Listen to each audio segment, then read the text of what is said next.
예레미야 11장 11절에서 17절 말씀. 재앙을 내리겠다. 오늘 본문은 남유다가 하나님과의 언약을 파기한 결과입니다.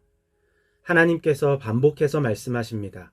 보아라, 그들이 벗어날 수 없는 재앙을 내가 그들에게 내리겠다. 그들이 나에게 도움을 간청해도 내가 응답하지 않겠다. 하나님께서 남유다의 도움을 거절하시고 응답하지 않으시는 이유는 그들이 하나님과의 언약을 파기했기 때문입니다.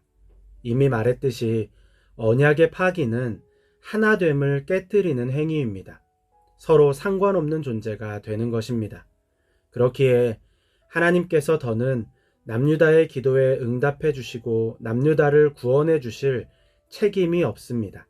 이 상황은 남유다가 자초한 일입니다.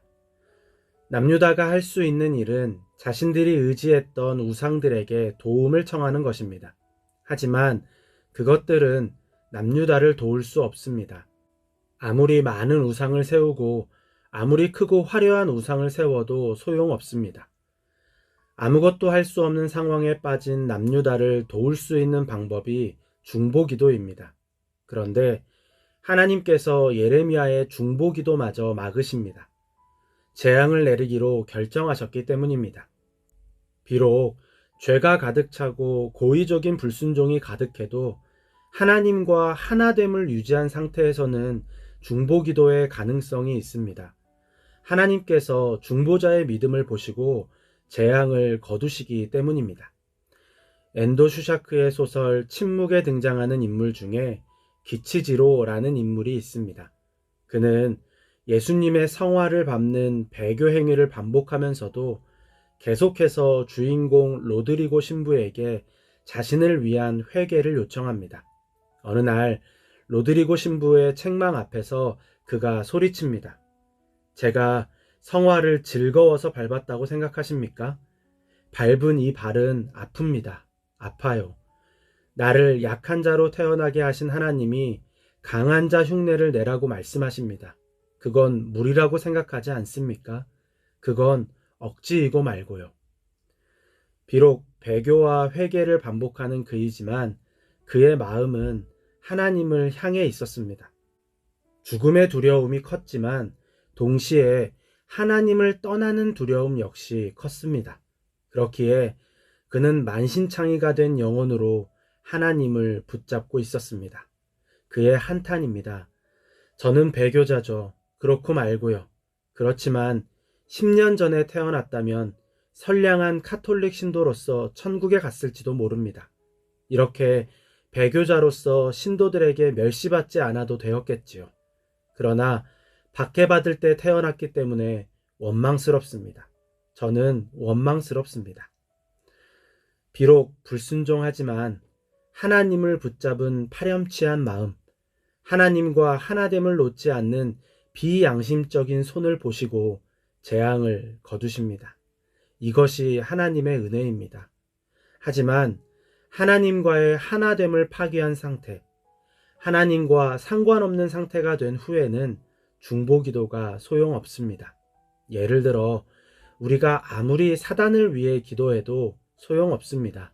사단은 이미 하나님과의 약속을 파기한 존재, 하나님과 상관없는 존재가 되었기 때문입니다. 사단을 위한 중보기도는 하나님께서 거절하십니다.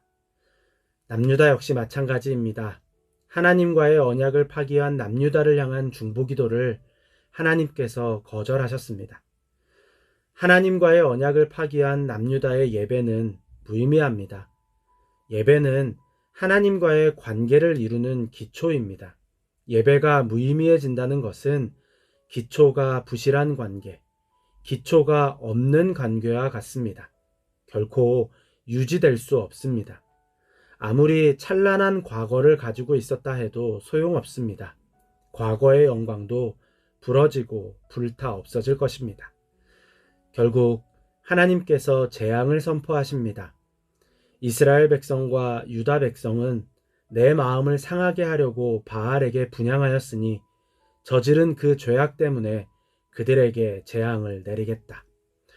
본문에서 남유다 백성이 행한 죄악이라고 번역한 히브리어와 하나님께서 내리실 재앙이라고 번역한 히브리어 모두 라입니다. 히브리어 라는 상하게 하다, 깨뜨리다, 쓸모없게 하다 라는 의미입니다. 남유다 백성이 하나님을 상하게 하고 깨뜨리고 쓸모없는 존재로 만들었습니다. 그러자 하나님께서도 남유다를 상하게 하고 깨뜨리고 쓸모없는 존재로 대하시는 것입니다. 하나님의 말씀이 가벼워질 때가 있습니다. 말씀의 의미를 외울 듯이 잘 알지만 삶에는 아무런 영향을 미치지 못합니다. 가끔 마음의 도전을 받고 양심의 찔림을 받지만 그리 오래 가지 않습니다. 어디서부터 다시 시작해야 하는지 감도 오지 않아서 그냥 가만히 있습니다. 영혼이 잠식당하고 있음에도 불구하고 도움의 손을 뻗지 않습니다. 스스로 언약을 파기하는 것입니다. 끔찍한 범죄나 불순종만이 언약의 파기가 아닙니다. 마음에 하나님께서 거하실 자리를 마련하지 않는 것, 삶에서 하나님과 상관없어지는 것, 이건 역시 언약의 파기입니다. 하나님을 경외하시기 바랍니다. 하나님의 말씀을 무겁게 여기시기 바랍니다. 오늘도 하나님과의 언약을 붙잡고 사는 은혜가 있기를 바랍니다.